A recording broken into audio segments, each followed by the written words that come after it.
Hi again, it's Rachel, and I am a failure at destashing. Oh. Yeah. So welcome back. Welcome if this is your first time discovering us to what used to be Yarn Equals Joy and is now the Next Row Knitters Club.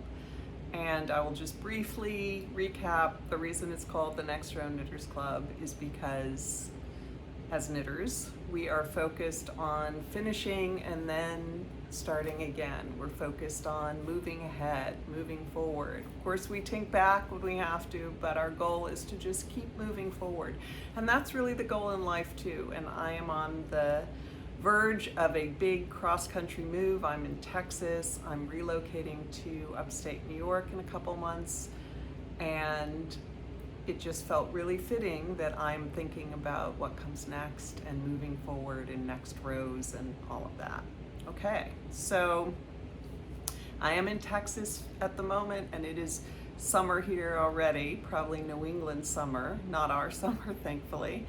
But yeah, it's really warm, so I am just wearing a little t-shirt, long sleeve t-shirt, and I will go back to where I started a little bit cheekily at the beginning, but I am a massive failure at destashing for a whole host of reasons.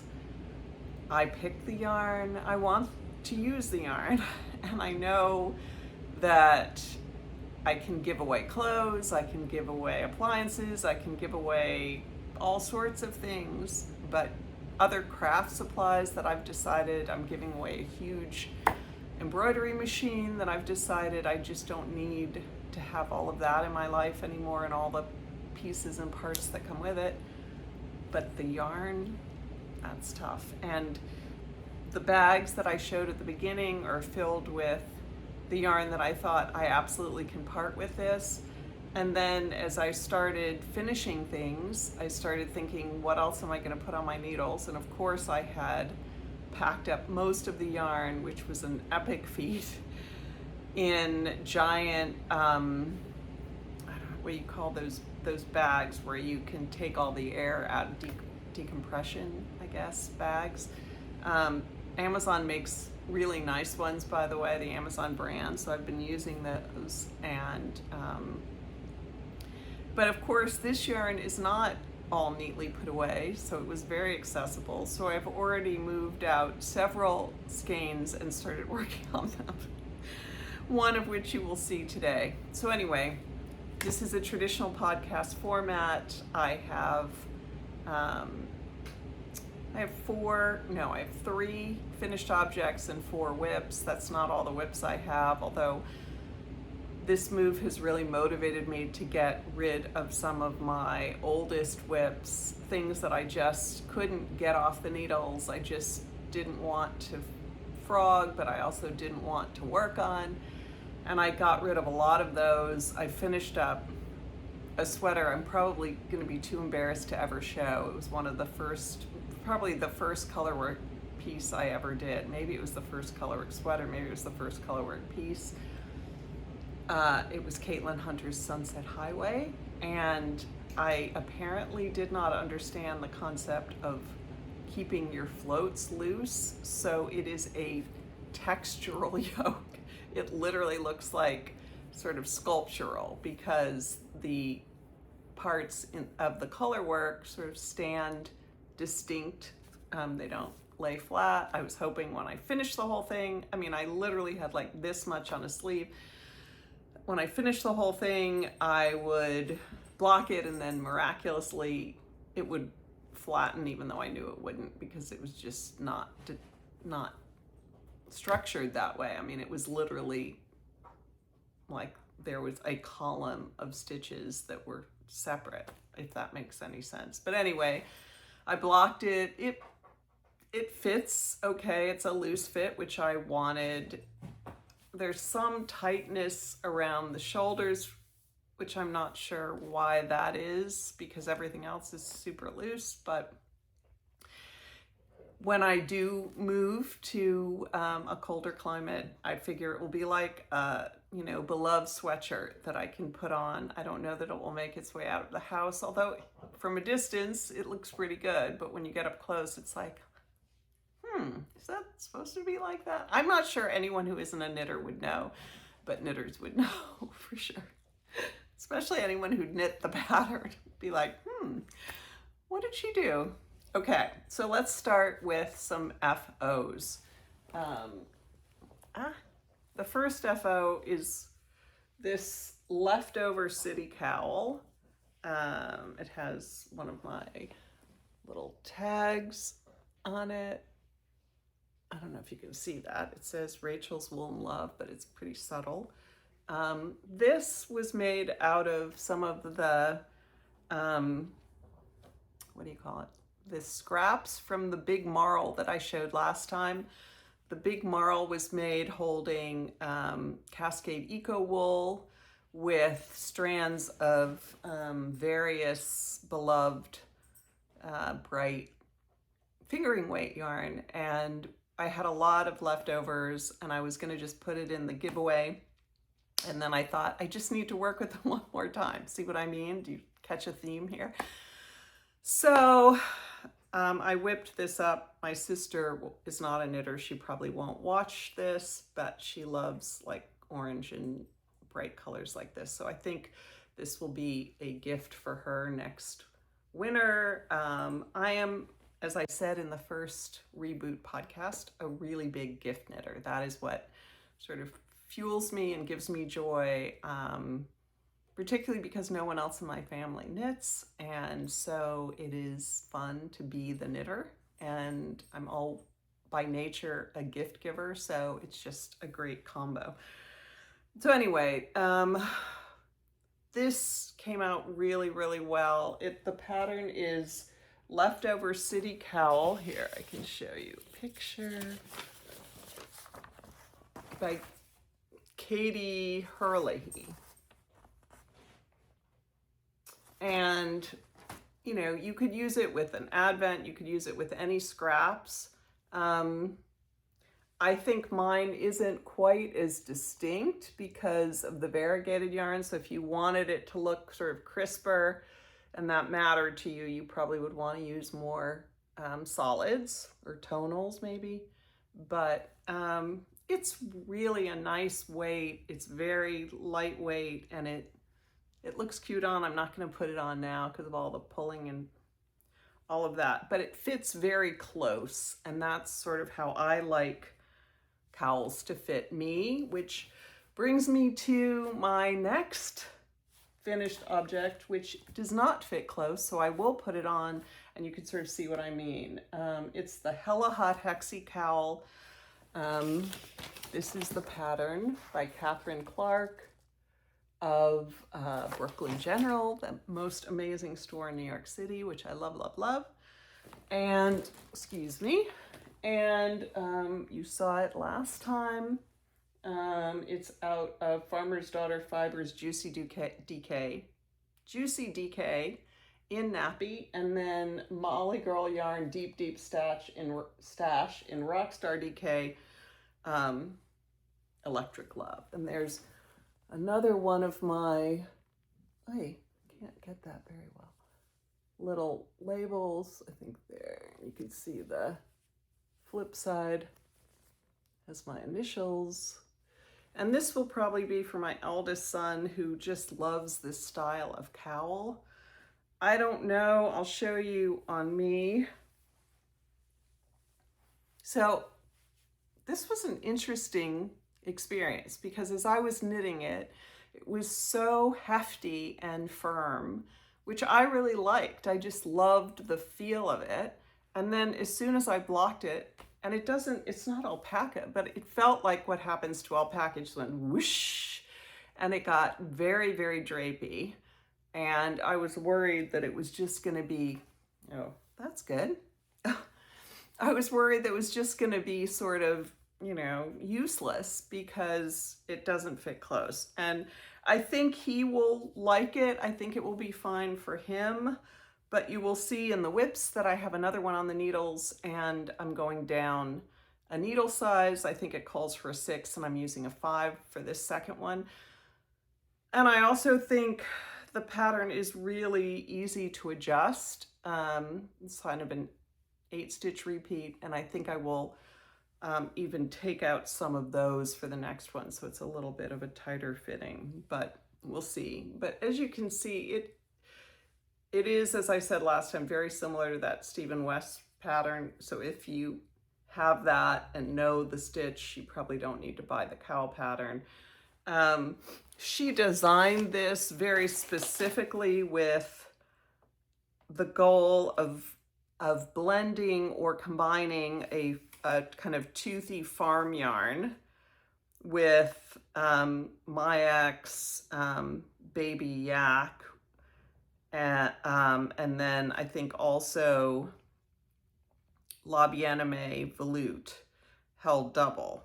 So she has 2 contrasting colors, which you can't really see as much in the picture, I don't think. And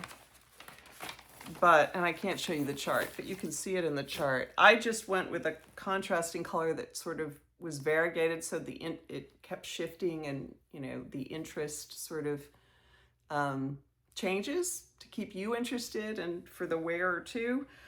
But I think maybe using a toothier yarn would have let it contain its structure rather than Napi, which I think is a superwash. I think their Juicy DK is a superwash, though I'm not 100% sure. But I love the look of it, and he will love the look of it, I think. And then my third finished object is that sweater for my grandson's 2nd birthday. Yet another tag. Of course, I had to have Gigi tags made by Gigi. I love the way this came out. So the flax is super easy. I used the tincanknits app, and if you haven't tried that, it's really nice. I am a paper person. I don't have my works up on Ravelry, although I will link everything in the description box below for sure to make it easy for you if you want to find anything. But I use journals, and I keep all my records and notes in those journals. So I made a flax many years ago, and I wear it, and it's cozy and I love it. But to me, the panel with the garter, and I know people do omit it, it very much looks boyish or masculine. And I didn't love that look for me, but I love it for my grandson. So he is turning 2, and this is a 4 to 6. I noticed in the last few months, or maybe, yeah, really in the last 6 months or so, that when they dress him, he is in these big oversized things, and it looks really cool on him, and that clearly is their preference. So I knit a 4 to 6 size instead of a 2 to 3 size, but then I went down needles, and I used, I think, like a 3 or a 4 and a 6. And I love the fabric of this. You can see my not perfect underarm, which I tried to correct, but I'm really happy with the way the stitches look and the fabric. It is incredibly soft and squishy, and I just love it. So I think he will love it, and hopefully, I don't know if it will last till next winter, because how kids grow and all of that, but I think it will. I think it should. Okay. Moving on to whips. Let's see, where should I begin? Okay, so I'll start with a new cast on. This is what I was referencing when I said I'm a failure at destashing. So true. So for some reason I got it in my mind that I needed to make a second Jaunty. It was a fun experience. I gave that to my sister for her birthday in December. I did have some issues.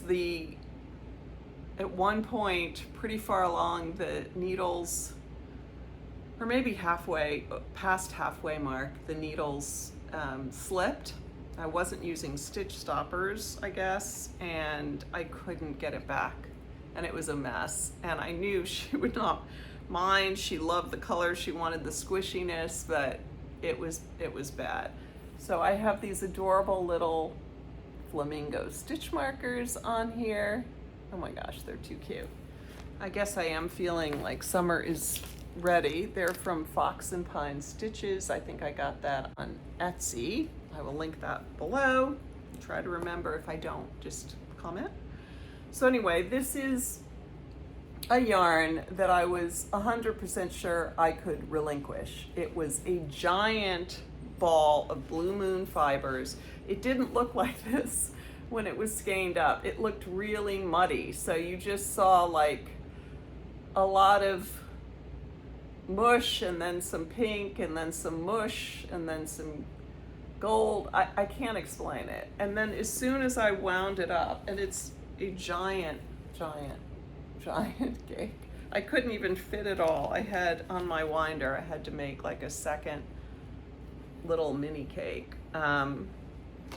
But the Jaunty is a pattern by Andrea Mowry. Everyone knows, and everyone's knit at least one at this point. I think it is just so fun and squishy.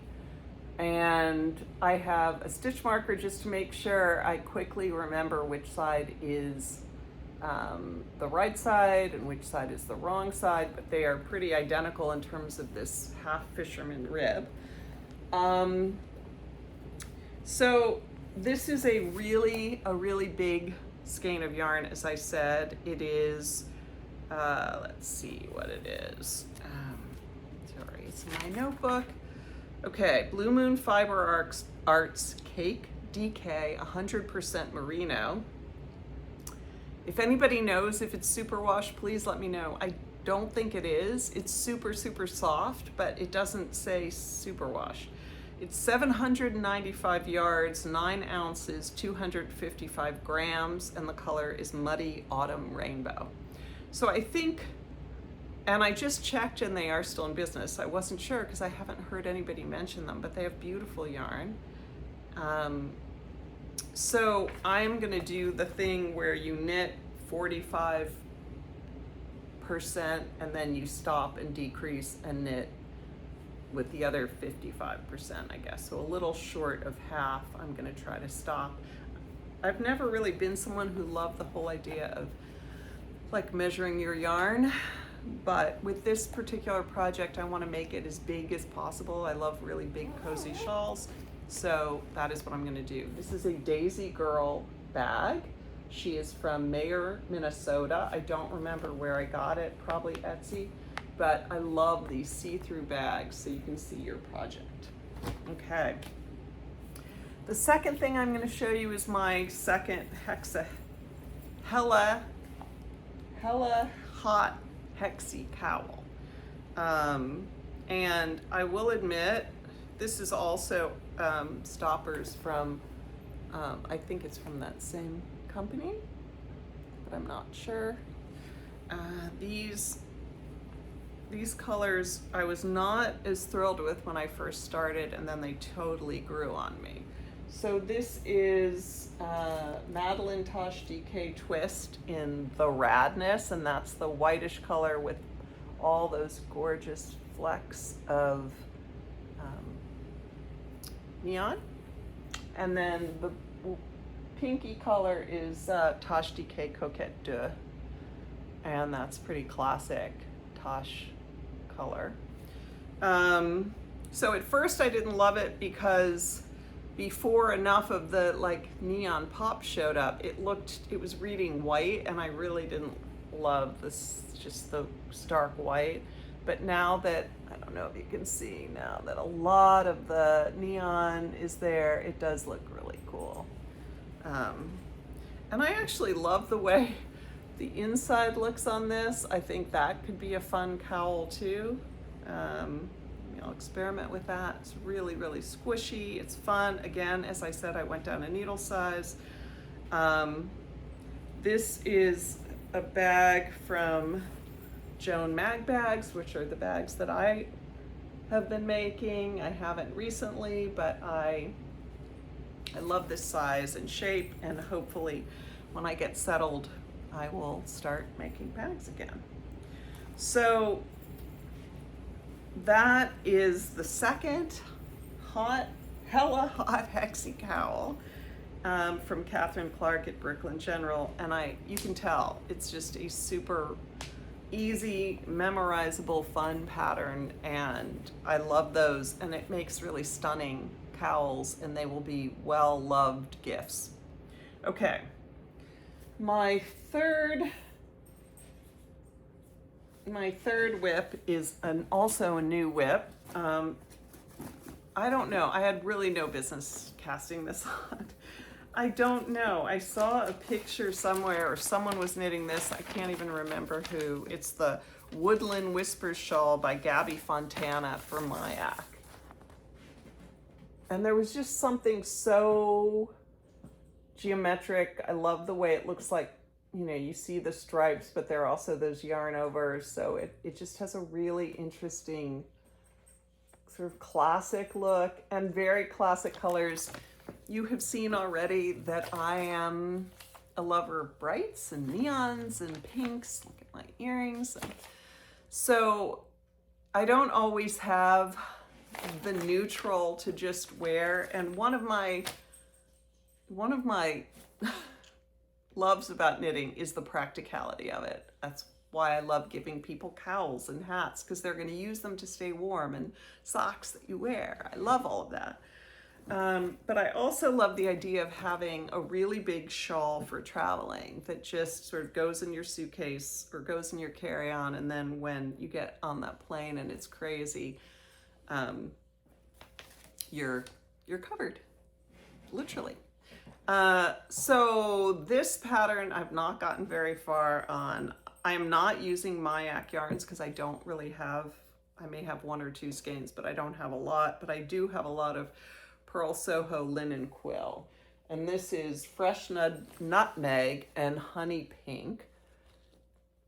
And if you've played around with linen quill at all, it has this sort of interesting look because there's, you know, the linen that's sort of this fibers that sort of come out. I'm not loving this 100% yet. This edge that you do is sort of rolling. I think that it's something that will stay out with blocking, but that would really annoy me after making a giant shawl if it was just so curly. But it's, you know, it's an easy pattern and super, super lightweight fabric. So again, I'm thinking it's something that when you finish it would easily go in your carry-on. And that's another sort of picture of someone having it all wrapped around them. This is a Herlihy bag, which I got ages ago, which is gorgeous, deep purple, so pretty, so pretty. Okay, that brings me to my last whip that I'm showing today. And this is an older whip. I don't remember when I cast it on. I'm pretty sure, I know it is the second of this thing. And this thing is Purl Soho's Simple Pleasures hat. And I just want to sort of extol one of the things I want to sort of broadcast in my knitting journey and my podcast journey is the benefits of using those beautiful single skeins, right? Like, some people only buy sweater quantities. That has never been me. I do have some, but the majority of my vast collection are single skeins, and they're gorgeous hand-dyed skeins of colors that just bring me joy to look at. But then you need to figure out what to do with them. And this pattern I would highly, highly recommend. So the genius of this pattern is that you hold 2 strands of the fingering together and you make this beautiful squishy ribbed like cuff or whatever, brim, sorry. And then the rest of the hat is knit with 1 strand of the fingering and 1 strand of a mohair, or I guess you could use a suri, something to give it that soft vibe. So you see that the contrast is just scrumptious. It is the softest feeling hat. It's very feminine feeling. The colors I'm using are gorgeous. This is La Bien-Aimée Merino Twist Sock in the color Pop Grunge. Gosh, that's pretty. And I'm also using it with this lavendery Rowan Kid Silk Haze, which for the life of me, I could not find a color on, but you can see how gorgeous they are. Oh, it's really messy. Gorgeous they are together. It's so pretty. Okay, this is also a Joan Mag bag, my little bag company. And this was a sort of patchworky bag, which I really loved. So hopefully I will get back to these when I have more time and not trying to pack up a house and move cross country by myself. Okay, so that is 4 whips and I'm almost done. I'm gonna try to get this done under 30 minutes. That's my goal today. So, okay, I'm gonna move all this stuff so I know that I've covered everything.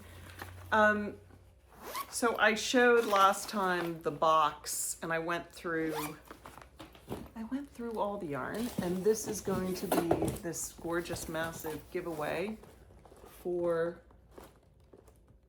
when we reach 1,000 subscribers. They're yarns from 5 different dyers, I think, including Madeline Tosh, Dragon Horde yarn, Tanis Fiber Arts, the list goes on.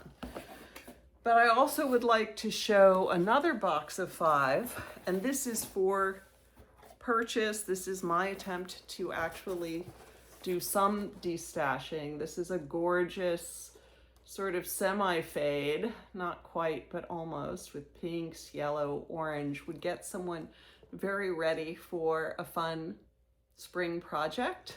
And I will go through these yarns. The cost would be $75 total, and shipped anywhere in the US or Canada.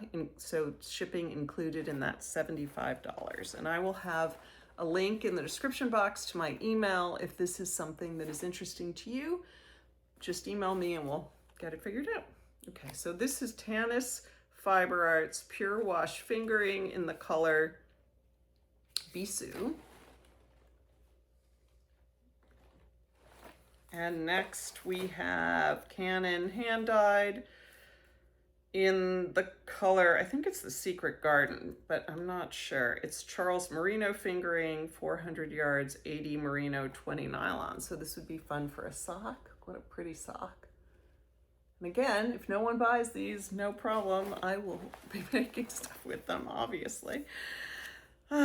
Okay, this is Primrose Yarn Company, Adelaide Single Ply Fingering, 100% Superwash Merino in the colorway Lemongrass. So you can see it does have a little bit of the orange in it, so it is actually a fade. This is Hannah Made It. I'm not sure she's dyeing anymore, in her Bangin' BFL, so 100% Superwash BFL, and the colorway Wild Peaches. So many pretty colors in that. And then last but not least, another Tosh, and this one is a DK, Tosh Merino DK. Sugar Maple is the color. This is 100% merino wool, gorgeous yellows and oranges. And this would be gorgeous as the little sort of hexagons in the Hot Hella Hexie cowl. And if you wanted, you could pair it with something a little more neutral, like it would look really pretty with something like that nappy from Farmer's Daughter Fibers, or any sort of DK in a camel color that you had lying around, or even a black or a deep gray. Charcoal gray would be gorgeous with it. So anyway, if you are interested in purchasing that, it is $75 including shipping. It will go out immediately to anyone in the US or Canada. Okay, that's it, folks. Thank you so much for finding me. Please hit the subscribe button, the likes, the hypes, the all of that, so we can get to 1,000 and I will send out that gift to someone. I'm sorry I have to limit it to the US or Canada, but I'm trying to not lose money on my projects and podcasts and destashing. Okay, have a fabulous week. We are now in March. Enjoy, and that's it for now. And have fun getting to the next row. Bye.